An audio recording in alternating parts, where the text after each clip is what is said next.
कर्मण्येवाधिकारस्ते मा फलेषु कदाचन मा कर्मफलहेतुर्भूः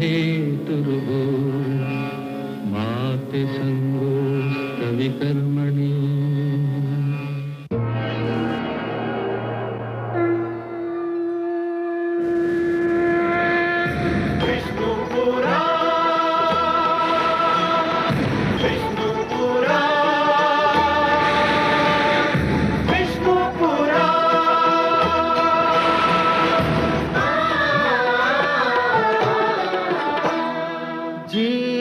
ज्ञान ब्रह्म ज्ञान अथ श्री विष्णु पुराण ओम की कथा महान जय श्री विष्णु पुराण विष्णु पुराण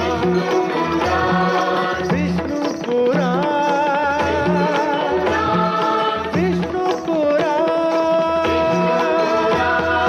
प्रगटे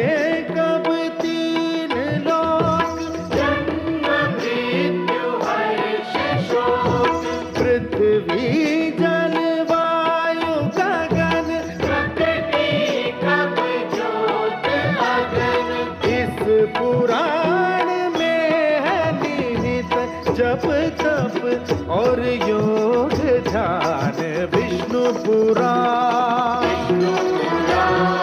विष्णु पुराण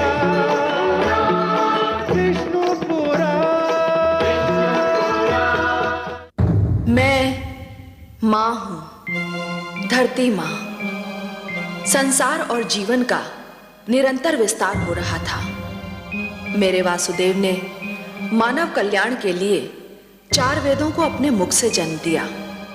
दूसरी ओर ब्रह्मा सृष्टि का विस्तार कर रहे थे। उन्होंने अपनी सहायता के लिए प्रजापतियों की रचना की। उनमें एक ऋषि कश्यप थे। ऋषि कश्यप की 3 पत्नियां थीं, अदिति, दिति और दनु। अदिति की संतान माता के दिए हुए सुंदर संस्कारों के कारण देवता कहलाई। दिति और दनु अच्छी माताएं नहीं सिद्ध हुईं, इसलिए उनकी संतानें भी अच्छी नहीं निकली। उनके संस्कारों के कारण उनकी संतानें क्रमशः असुर और दानव कहलाईं। इनमें दिति का पुत्र हैग्रीव घोड़े जैसे मुंह वाला मानव संस्कृति का सबसे बड़ा शत्रु था। यह संकट हर युग में रहा है कि बुरे लोग अच्छे नहीं बनना चाहते, बल्कि अच्छों को हानि पहुंचाना चाहते हैं, अच्छाई को मिटाना चाहते हैं। मुझे इसलिए हैग्रीव और उसके इरादों से डर लग रहा है। पर आज एक ऐसा दिन है जब मुझे डर से अधिक इस हर्ष का अनुभव हो रहा है कि आज एक योग्य संतान अपनी माता को सम्मान देने वाली है। ऐसा समारोह होने जा रहा है जिसमें भाग लेने को स्वयं भगवान विष्णु और माता लक्ष्मी भी व्याकुल हैं।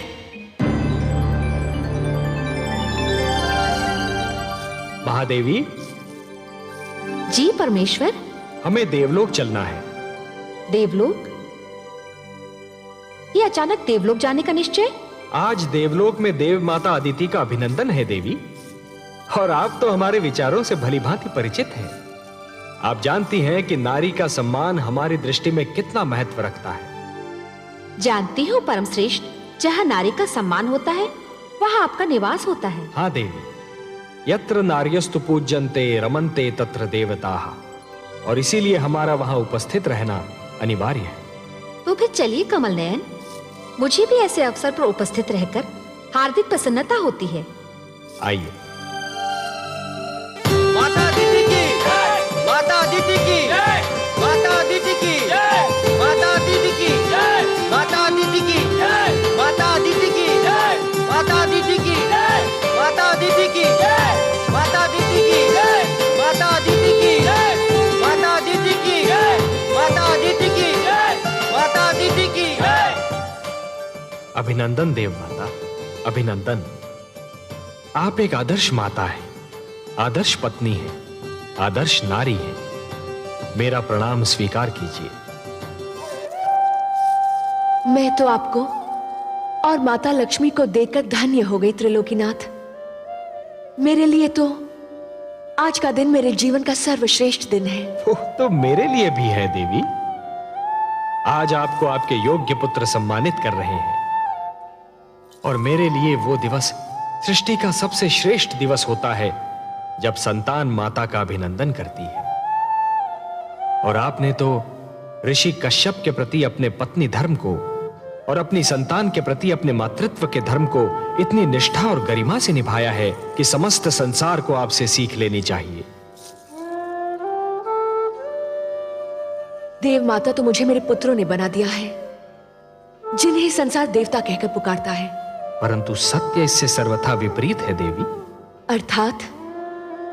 सत्य यह है कि संसार आपके पुत्रों को देवता इसलिए कहता है कि आपने उन्हें वो सारे संस्कार दिए जिन्हें पाकर ये देवता हो गए। मैंने तो उन्हें केवल माता का प्रेम दिया है सर्वेश्वर।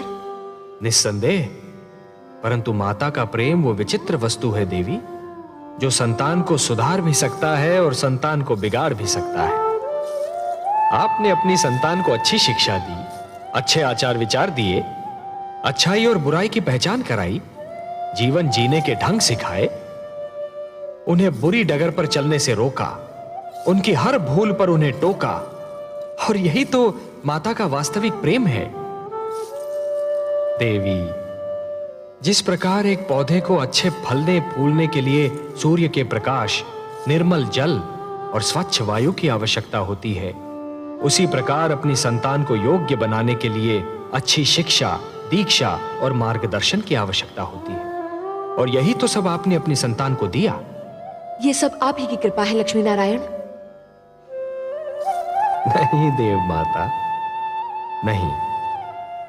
जल को अपनी निर्मलता, वायु को अपनी शीतलता और पुष्प को अपनी सुगंध का ज्ञान नहीं होता। ये ज्ञान तो केवल उन्हीं को होता है जो जल को स्पर्श करते हैं, जो वायु का अनुभव करते हैं, जो पुष्प के समीप जाते हैं। हे देव माता अदिति, आप कितनी महान हैं, इसका अनुमान कदाचित आपको नहीं है, परंतु आपके पुत्रों को है, संसार को है और मुझे है।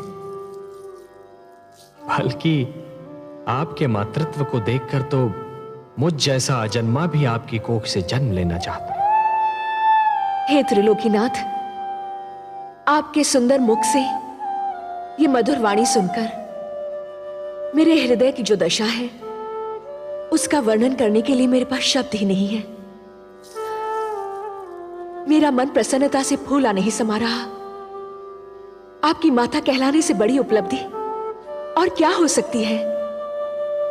जिसे ये स्थान मिल जाए त्रिलोक में, उसकी तुलना कोई नहीं कर सकता। तब हे देव माता अदिति, मैं आपको यह वचन देता हूं कि आपका पुत्र कहलाने का सौभाग्य अवश्य प्राप्त करूंगा। मैं धन्य हो गई त्रिलोकीनाथ। मैं उस दिन की प्रतीक्षा करूंगी। जाने की अनुमति दीजिए।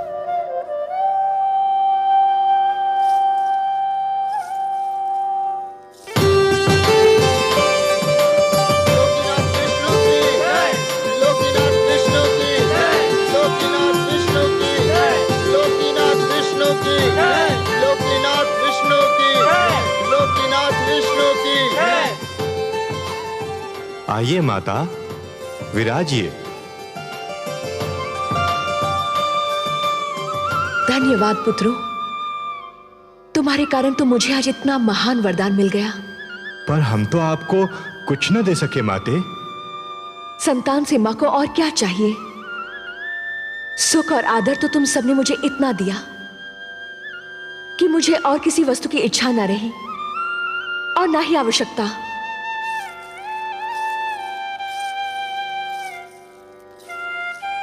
हम चाहते हैं कि हम आपकी और सेवा करें माते। हम चाहते हैं कि आप अब यहीं रहे देवलोक में। हाँ माते, अब आप यहीं रह जाइए।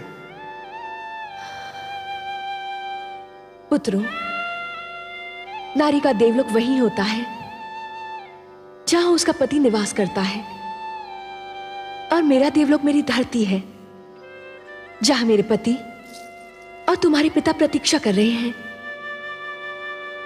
तुम सब तो हर पल मेरे साथ हो, क्योंकि मेरे मन में हो। मुझे भी सदैव अपने मन में रखो, मैं भी तुम्हारे साथ रहूंगी। मैं अब चलूंगी। मेरे देवता को यज्ञ के लिए मेरी प्रतीक्षा करनी पड़े, ये मेरे पत्नी धर्म के विरुद्ध है। मुझे अब चलना चाहिए।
सौभाग्यवती भव, आयुष्मती भव।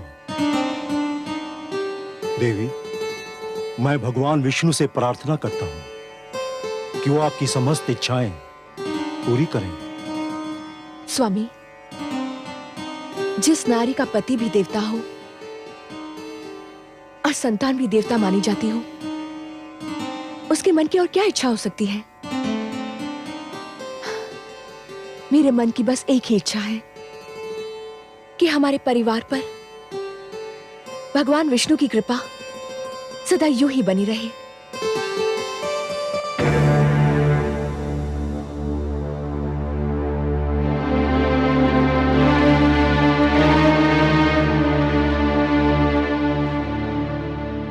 आप दोनों अब आ रही हैं, जबकि यह यज्ञ संपन्न हो चुका है। हमें क्षमा कर दीजिए स्वामी। क्षमा क्षमा करने के अतिरिक्त और मैं कर ही क्या सकता हूं। देवी, आप मेरी पत्नी हैं, मेरी संतान की मां। पर उसी संतान के कारण तो हम दोनों आ नहीं पाए। क्यों? क्या उन्होंने फिर कोई आतंक फैलाया है? घर में उन्हीं लोगों का तांता बंधा हुआ था जिनको हमारी संतान ने पीड़ित कर रखा है। हमारी समझ में ये नहीं आता कि आपकी तीनों संतानों में आप ही का रक्त है।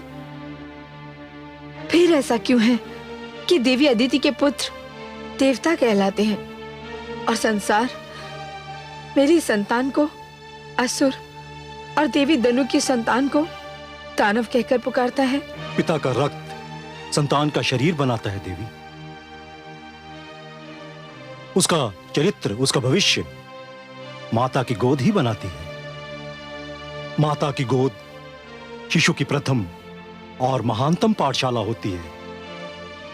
संस्कारों की नींव माता की गोद में ही पड़ती है और उसी पर चरित्र का महान भवन खड़ा होता है। शिशु अपनी माता की उंगली थामकर पहला पग उठाता है और यही पहला पग उसका भविष्य निर्धारित करता है। अदिति को ही देखिए, उन्होंने अपनी संतान को वो शिक्षा दी, वो संस्कार दिए, आज उन्हें श्रेष्ठ माना जाता है, देवता कहा जाता है। प्रभु की अनुपम देन है माता तेरा प्यार, तेरी गोदी में मिले जीवन को आकार। माँ से जो शिक्षा मिले वही बने संस्कार। माता के आशीष पर गर्व करे संसार, गर्व करे संसार। और आप दोनों ने अपनी संतान की शिक्षा की ओर कोई ध्यान नहीं दिया, उन्हें कभी बुरे कर्मों से रोकने की चेष्टा नहीं की। लाड प्यार करके उन्हें इतना बिगाड़ दिया कि आज वो आपकी भी नहीं सुनते। मैं उनको नहीं, आपको दोषी समझता हूं। और देवी धनु, आपके पुत्र हयग्रीव ने धरती पर वो उत्पात मचा रखा है कि संसार उससे पीड़ित है, और मैं उससे लज्जित हूं।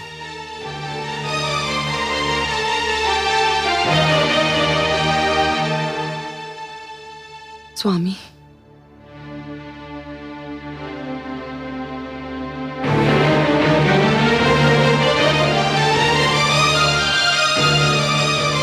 देवी अदिति, आप ही कोई उपाय बताइए कि मैं क्या करूं। हयग्रीव को समझाइए बहन कि वो हिंसा और अत्याचार का मार्ग छोड़ दे।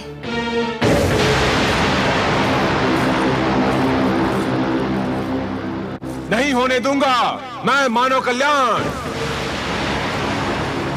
नहीं पुत्र हयग्रीव, नहीं, मेरी बात सुन। नहीं मां, हमें देवताओं से ज्ञान नहीं मिलेगा, न्याय नहीं मिलेगा, उस समय तक नहीं मिलेगा जब तक हम स्वयं आगे बढ़कर उनसे ज्ञान और न्याय छीन न लें। भगवान विष्णु मानव को ज्ञान देकर हमसे अधिक शक्तिशाली बनाना चाहते हैं। मैं हयग्रीव उस ज्ञान का अपहरण करूंगा, उसे बंदी बनाकर रखूंगा। ज्ञान का यह प्रकाश मानव समाज तक कदापि नहीं पहुंचने दूंगा। मैं भगवान विष्णु को पराजित करूंगा, देवताओं को पराजित करूंगा, समस्त मानव जाति को पराजित करूंगा।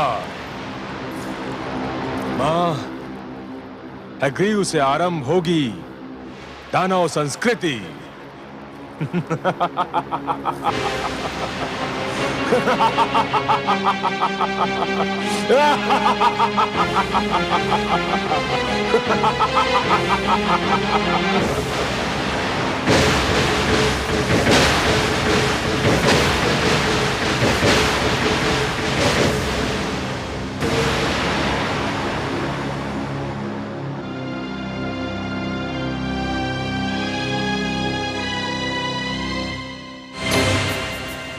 ऋग्वेद, यजुर्वेद,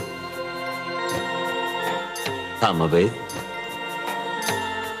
अथर्ववेद, मेरे निकट आइए।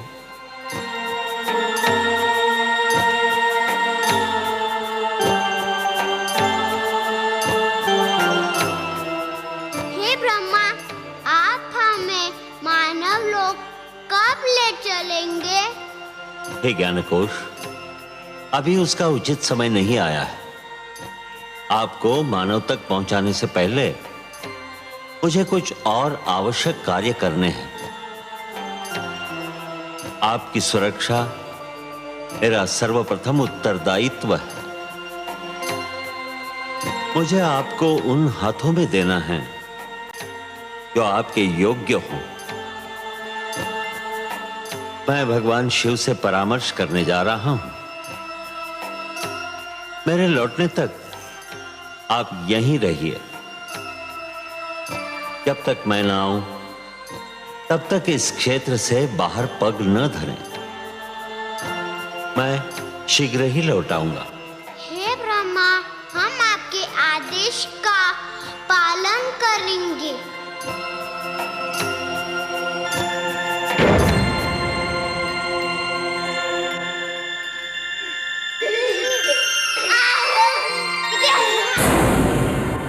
दानवराज हयग्रीव की, दानवराज हयग्रीव की, दानवराज हयग्रीव की, दानवराज हयग्रीव की, दानवराज हयग्रीव की, दानवराज हयग्रीव की, दानवराज हयग्रीव की, दानवराज हयग्रीव की।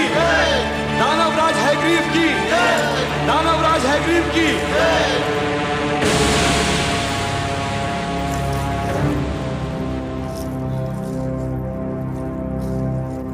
आज तुम्हें सुनाने के लिए कोई शुभ समाचार नहीं है मेरे पास। हाँ, दानव समाज के लिए एक अशुभ समाचार अवश्य है। देवता तो सदा से ही हमसे अधिक श्रेष्ठ और ज्ञानी माने जाते रहे, और अब देवताओं के मित्र विष्णु ने मानव को भी हमसे अधिक श्रेष्ठ और ज्ञानी बनाने के लिए 4 वेदों को जन्म दिया है। और विष्णु ने इन 4 वेदों को मानव तक पहुंचाने का कार्यभार ब्रह्मा को सौंपा है, और इस समय वो 4 वेद ब्रह्मा के पास हैं। ये हम दानवों के विरुद्ध षड्यंत्र है। ये देवताओं का मानव के प्रति पक्षपात है। इसे किसी प्रकार रोकिए। रोकूंगा, अवश्य रोकूंगा। जब तक मैं जीवित हूं, ज्ञान का यह प्रकाश मानव जाति तक कदापि नहीं पहुंचने दूंगा। मारक, घातक, पीड़क, हिंसक,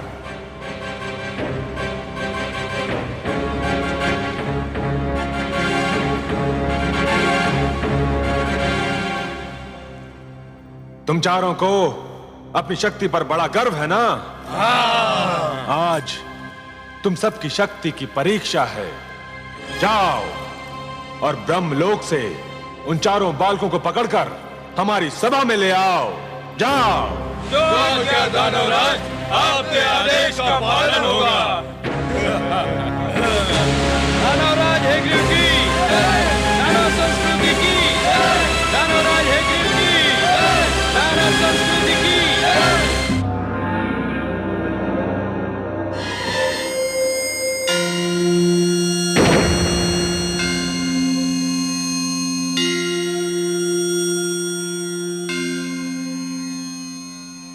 प्रणाम आदि प्रजापति ब्रह्मदेव। प्रणाम भोलेनाथ। शिवलोक पधार कर आपने मुझे धन्य किया। मैं आपसे कुछ परामर्श करना चाहता हूँ शिव शंकर। आपको सहयोग देकर मुझे प्रसन्नता होगी। हे महेश, भगवान विष्णु ने 4 बालकों के रूप में अपनी वाणी मुझे सौंपी है और आदेश दिया है कि मैं इसे मानव तक पहुंचा दूं। ये तो आपके लिए कोई कठिन कार्य नहीं है। कठिन कार्य तो नहीं है, पर एक दुविधा ने मुझे आ घेरा है। दुविधा? और आपको? हाँ भोलेनाथ, आप तो भली भांति जानते हैं कि धरती पर क्या उत्पात मचा हुआ है। युद्ध, छल, कपट, भ्रष्टाचार, अत्याचार से धरती की दशा दयनीय हो गई है। एक मानव दूसरे मानव के रक्त का प्यासा हो रहा है। ऐसे मानव को भगवान विष्णु की दी हुई ये महान वाणी, यह अनुपम भेंट मैं कैसे सौंप सकता हूं भला?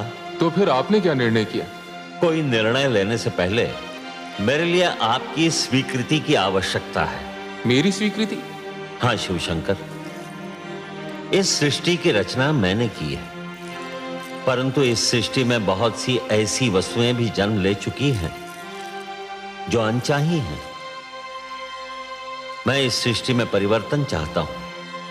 भगवान विष्णु के आप्त वचन को मानव तक पहुंचाने से पहले मैं चाहता हूं कि धरती से कुरूपता, पाप, अन्याय तथा अवगुण का विनाश हो जाए। और हे महेश, यह कार्य तो केवल आप ही कर सकते हैं। हे आदि प्रजापति, इस धरती पर रूप और कुरूपता, न्याय और अन्याय तथा गुण और अवगुण एक दूसरे में इस प्रकार समाये हुए हैं, यदि एक को मिटाया जाए तो दूसरे का भी कुछ अंश मिट सकता है। पुण्य और पाप एक दूसरे में इस प्रकार उलझ गए हैं, यदि एक पर चोट की जाए तो दूसरे को भी हानि पहुंच सकती है। यह क्षेत्र आपका है भोलेनाथ, कोई और इस कार्य में हस्तक्षेप कर ही नहीं सकता। यह निर्णय केवल आप ही कर सकते हैं कि किसको नष्ट किया जाए और किसकी सुरक्षा की जाए। आप जो निर्णय करेंगे वही उचित होगा, परंतु निर्णय तो आपको करना ही होगा।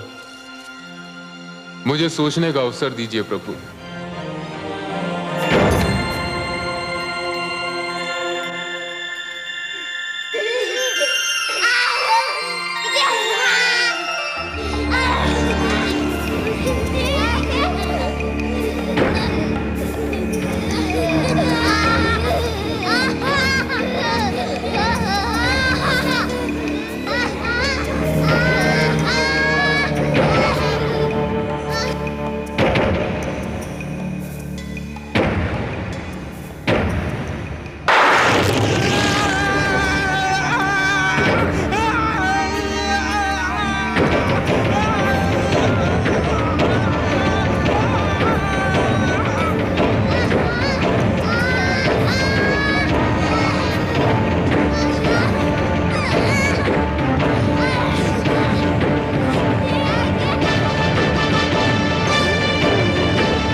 निर्णय है आपका भोलेनाथ?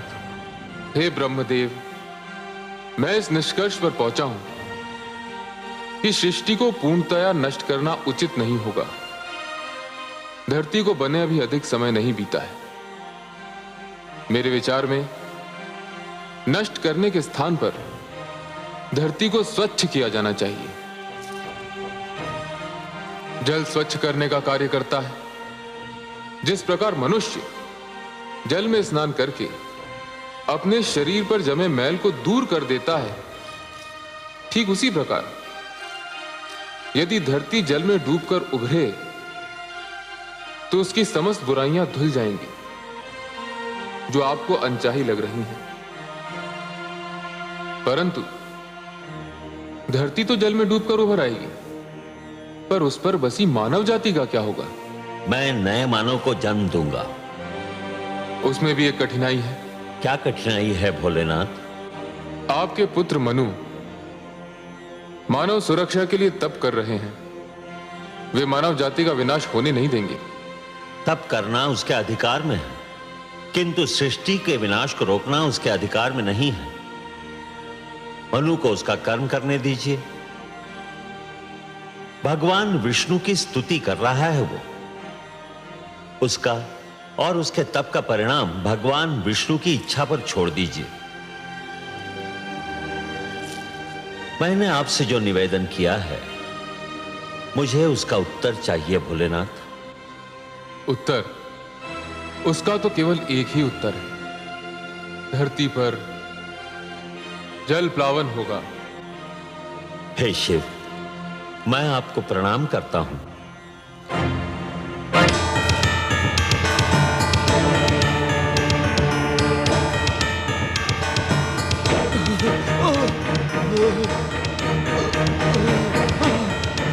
दानवराज, दानवराज, हम उन बालकों का अपहरण नहीं कर सके। 3 दानव ब्रह्मलोक में मारे गए। मैं किसी प्रकार अपने प्राण बचाकर यहाँ पहुंचा हूँ। कायर, तू भी वही क्यों नहीं जलकर भस्म हो गया? मैं भी मर जाता तो ये सूचना आपको कौन देता दानवराज? सूचना समाप्त हो चुकी ना? तो फिर अब तेरा कार्य भी समाप्त हो गया। अब तुझे जीवित रहने की कोई आवश्यकता नहीं।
बालकों, मेरा चमत्कार देखना चाहते हो तो आओ, मेरे पास आओ। हम यहाँ से बाहर नहीं जा सकते। क्यों? क्यों नहीं आ सकते? भगवान ब्रह्मदेव का आदेश है कि हम इस क्षेत्र से बाहर पग भी न धरे। अरे वो तो महाकपटी है, तुमसे छल कर रहा है। ब्रह्मा जैसे महान देवता के लिए ऐसे शब्द मुख से निकालते हुए तुम्हें लज्जा नहीं आती? लज्जा?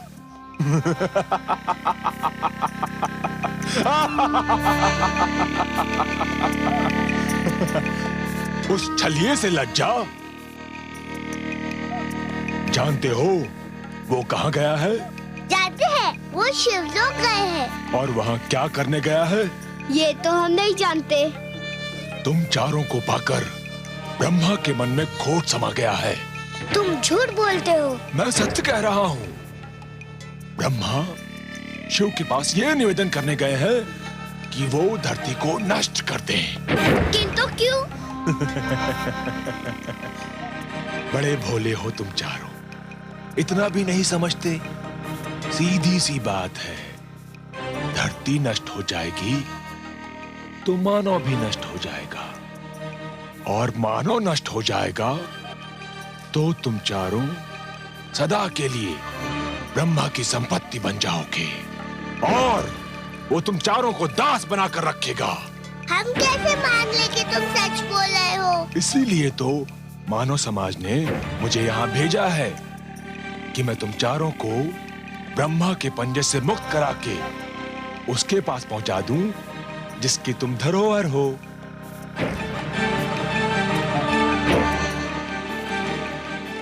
सोच क्या रहे हो? यदि ब्रह्मा आ गया तो कभी मुक्त नहीं हो पाओगे। जीवन भर उसके दास बनकर उसकी सेवा करते रहोगे। व्यर्थ सोच विचार में समय नष्ट ना करो, मेरे साथ चलो। आओ आओ, मैं तुम्हें वचन देता हूं कि मैं तुम्हें इसी समय मानव के पास पहुंचा दूंगा। मानव बहुत समय से तुम्हारी प्रतीक्षा कर रहे हैं। आओ मेरे पास आओ, आओ आओ।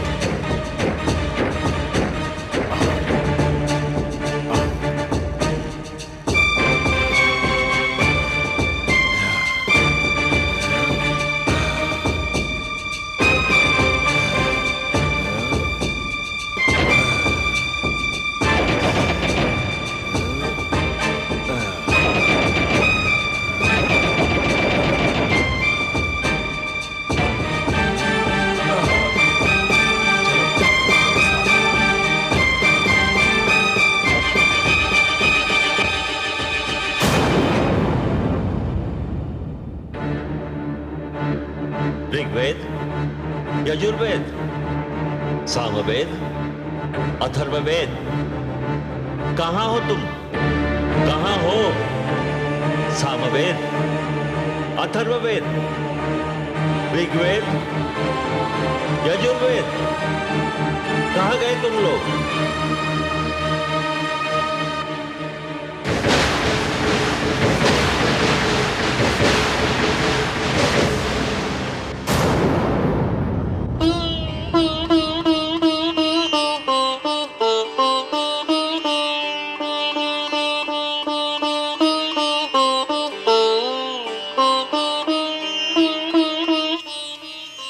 सर्वेश्वर, आपने अपनी जो धरोहर ब्रह्मा जी को सौंपी थी उसे कोई चुरा कर ले गया है।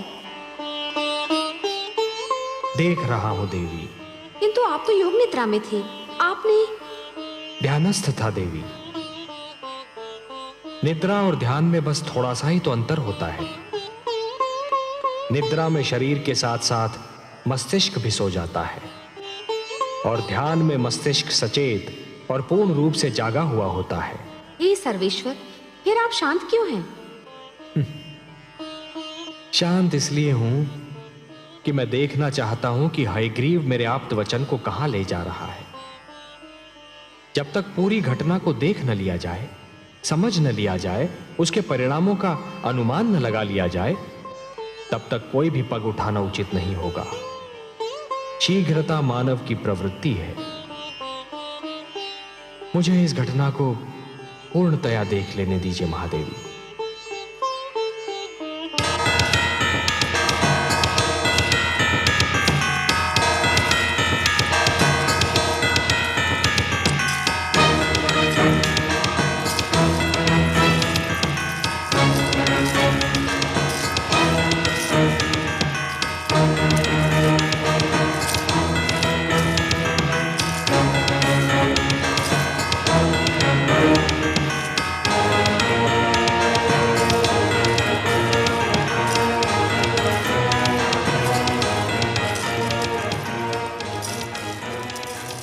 तुम कौन हो और हमें कहाँ ले आए हो?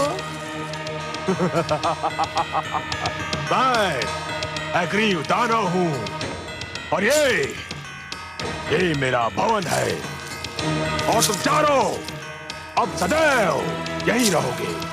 तुम कपटी हो। तुमने हमारे साथ छल किया। तुम्हें तुम्हें अपने अधिकार में लेने के लिए मैं कुछ भी कर सकता था, पर भगवान ने हमें मानव के लिए बनाया है। हम मानव कल्याण के लिए रचे गए हैं। हमें मानव के पास जाना है। अब तुम कहीं नहीं जाओगे। बड़ी कठिनाई से तुम्हें प्राप्त किया है। अब देखता हूं मानव हमसे अधिक शक्तिशाली कैसे बनता है। तुमने हमें मुक्त नहीं किया तो भगवान विष्णु तुम्हारा सर्वनाश कर देंगे।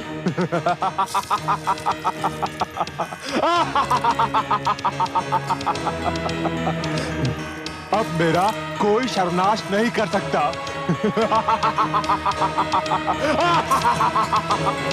और यदि तुम में से किसी ने भी यहां से भागने का प्रयत्न किया तो तुम सबको नष्ट कर दूंगा।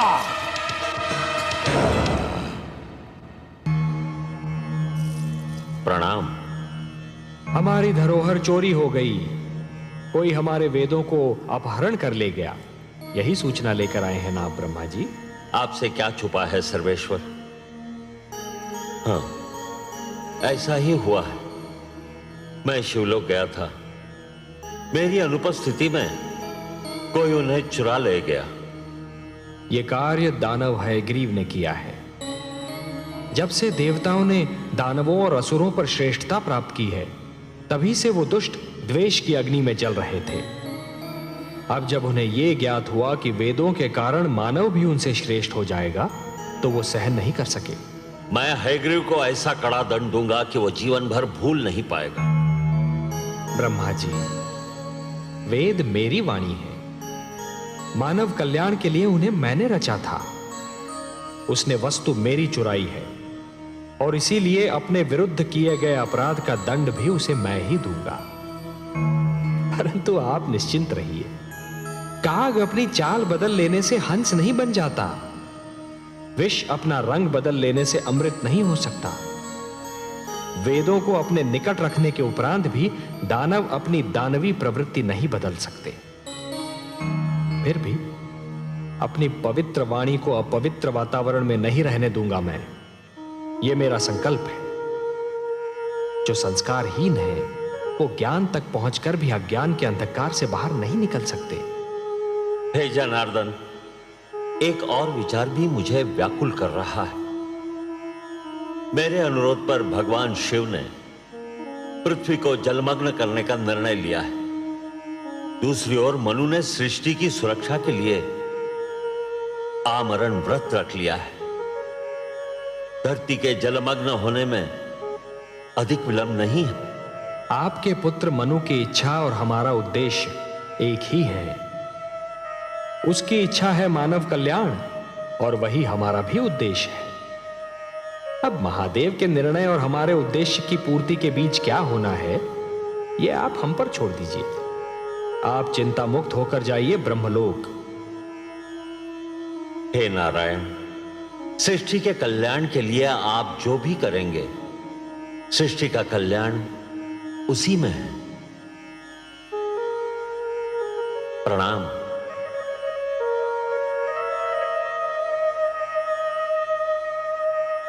हे प्रभु, अब क्या होगा?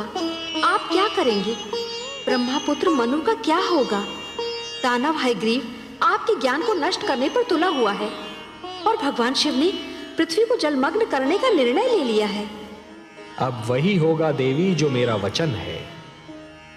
मैं वचनबद्ध हूं कि जब भी कोई शक्ति मानवता के लिए संकट बनेगी तो मैं उसे अवश्य रोकूंगा। जिस प्रकार सूर्य अपना तेज बांटना नहीं छोड़ सकता, जिस प्रकार एक दीपक अपना प्रकाश फैलाना नहीं छोड़ सकता, उसी प्रकार मैं भी अपने वचन से मुख नहीं मोड़ सकता देवी। अब मेरे प्रथम अवतार का समय आ गया है देवी। मत्स्य अवतार। परित्राणाय साधूनां विनाशाय च दुष्कृतां धर्म संस्थापनार्थाय संभवामि युगे युगे। देखा जब यह छल कपट सह न सके भगवान, दानव रोक ना पाएगा मानव का कल्याण।